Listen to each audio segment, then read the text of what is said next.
Hey there friends, Nibs again. Out here at the range today, doing a little bit of goofing around. It's been at least a couple weeks, I think, since I've been out to the range doing any shooting. And actually, the last time I was out, I did a video on this one, but when I was doing my editing, somehow I accidentally deleted a key piece of the the footage. So the video would have made no sense at all if I had tried to put it together without that key piece of footage. So here we are again, starting from scratch. But what we have here is a really cool, pretty new, I think it's actually fairly recent production gun from Britain. This one is a BSA. What is this? A Super Meteor or Meteor Super? I don't know which way you say that, but it's a really pretty looking gun. It's got a Benelli stock, 22 caliber. It does have a threaded end for a muzzle brake if you decide to go that way. It's not terribly loud.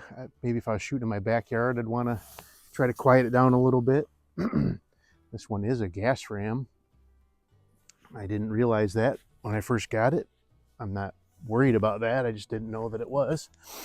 But this is a gun that I actually purchased from our buddy Derek over at Derek's Adventures. Make sure you check out his channel. I will link his channel in the description. But I have this topped off with an Orc Air 3 to 9x40. You guys have seen me shoot plenty of guns with this scope on it.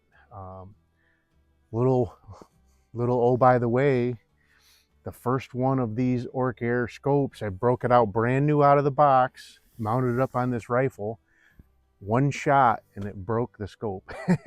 So, but I've got probably 100 shots on this scope so far, and it's doing very well. So that one, just literally the little piece of glass that holds the reticle inside just fell loose inside and was rattling around.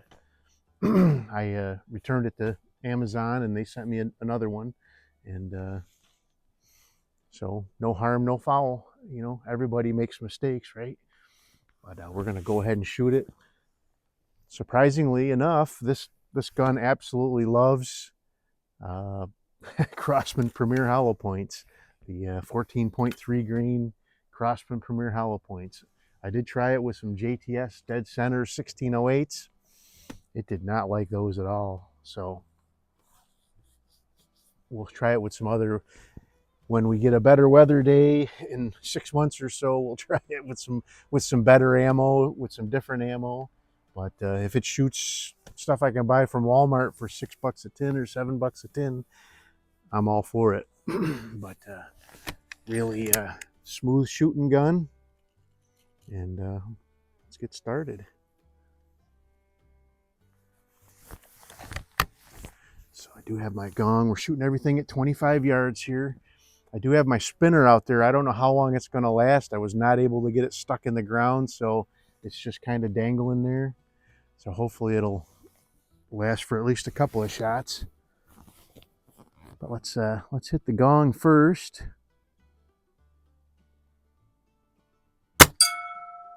Ba-twang! I like that new gong because my old gong, well, the other gong that I use that I normally put out at 50 yards, I need to have a shepherd's hook, garden shepherd's hook, to push in the ground and then hang it from it. And that's not happening this time of year. It is, when I was on my way over, the dashboard of my Grand Cherokee said 20 degrees. So it's not Alaska cold, but it's cold nonetheless. All right, let's do a group with it for starters. Let's see, we'll go to 3 o'clock on that splatter burst. So I think my scope might have creeped backwards on me.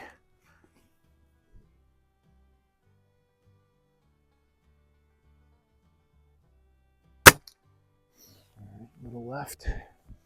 The other shots I was shooting were going a little left too, so that's kind of why I picked 3 o'clock, so I'd stay on the splatter burst. Could use a couple clicks to the right. Yeah, might need to break out my hex drivers.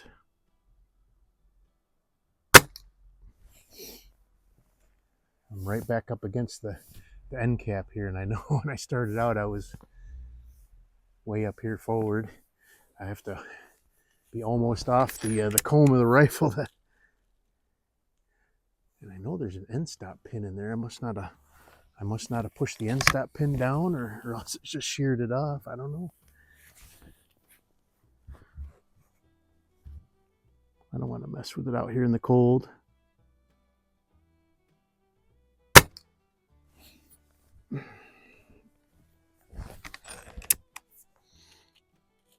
Now I know a few people have talked about gas rams having more issues in the cold and whatnot, but if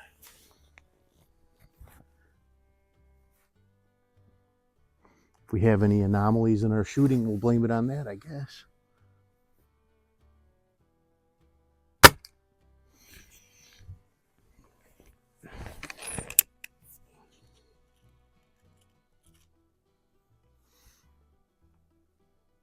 So I think this thing would make a great squirrel hunting gun. It's not,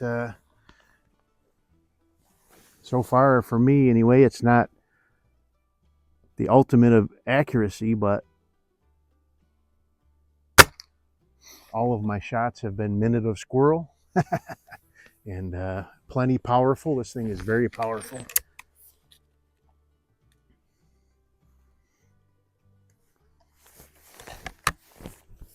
But who knows? I don't think it's even broken in yet, honestly.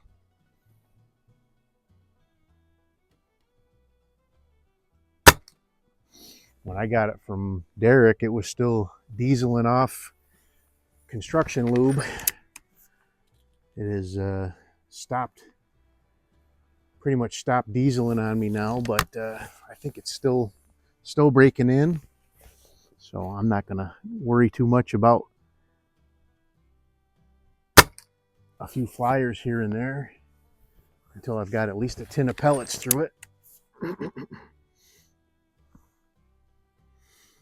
I've definitely had other springers and gas pistons that had way more trouble than that when they were new and not broken in. All right, let's see if we can hit the spinners.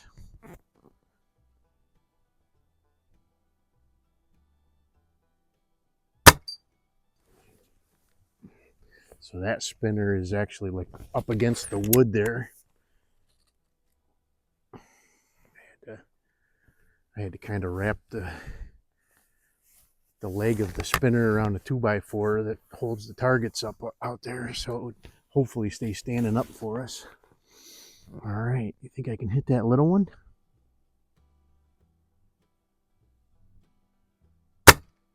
Oh, a little high. The way I got the camera angled, you might not have seen where that hit, but it was just high, like where the post comes down and then starts to spread out. It was like in that V on the left hand side of the small spinner there. Let's try that again. There it is. Just winged him, but that's all right.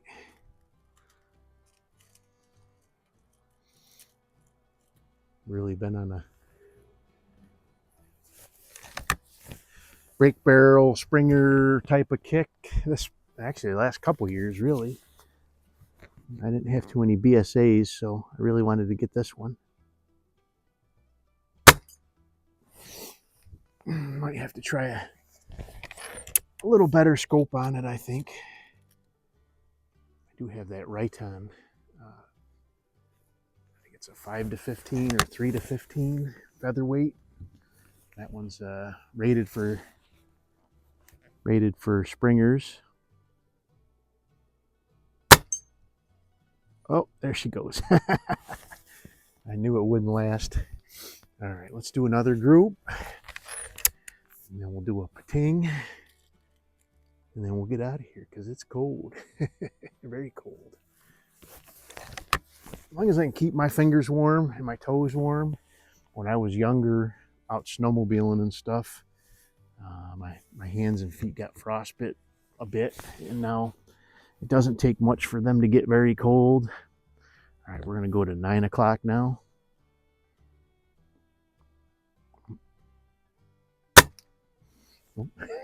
I was aiming at the right edge of that red dot. And I went just above it. My fingers are a little cold and it's hard for me to grab a hold of these pellets.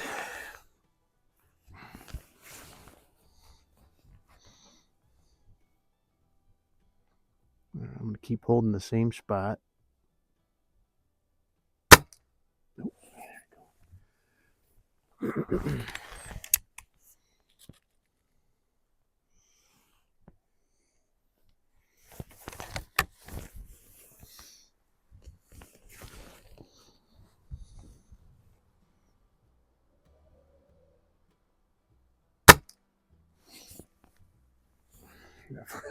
That first one was an anomaly.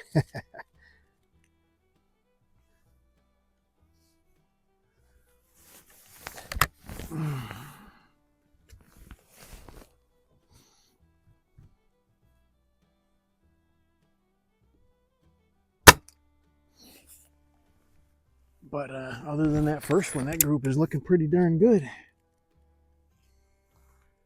Just need to make a few adjustments to the scope here, and I think we'd be right on the money.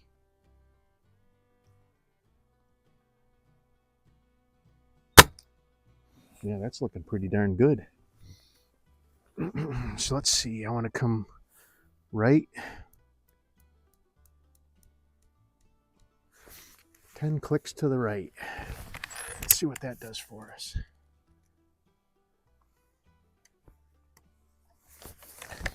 Do one more group at 6 o'clock.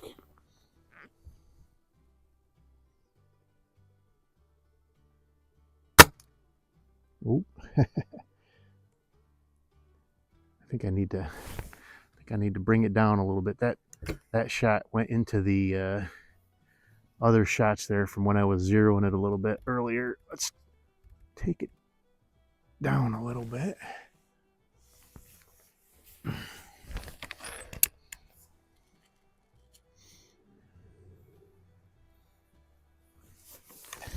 So now a lot of people like to shoot some break-in shots after you've made adjustments to a scope. Is that something, especially when it's cold out, the grease inside the scope is really cold.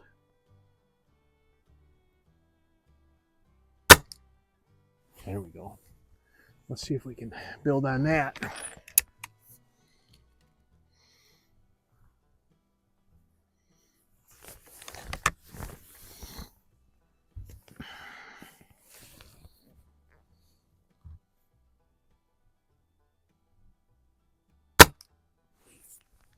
And that red dot that we're shooting at is about 5/8 of an inch, just for reference.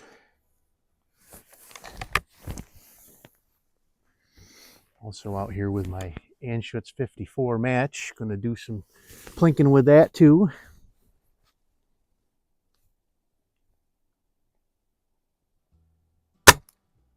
That's looking a lot better. Might be getting a little bit of heat into the workings here and defrosting it.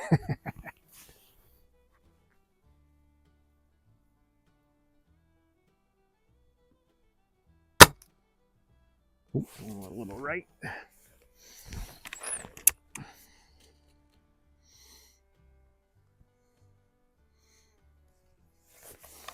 I call that pretty good though with cheapo ammo.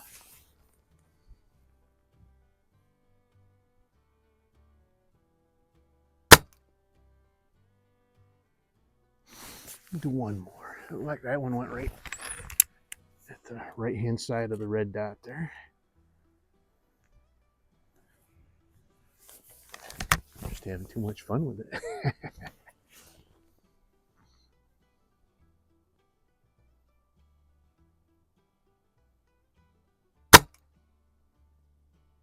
Nothing wrong with that at all. All right, let's do a patinger and then we'll get out of here. Like I said, I've had this out shooting in the garage a little bit. I did bring it out a couple of weeks ago and shoot it out here. I wish I had deleted my video, but pating. But anyway, there you go. Beautiful BSA Super Meteor gas ram. Beautiful Manelli stock. Nice little rubbery butt pad back here.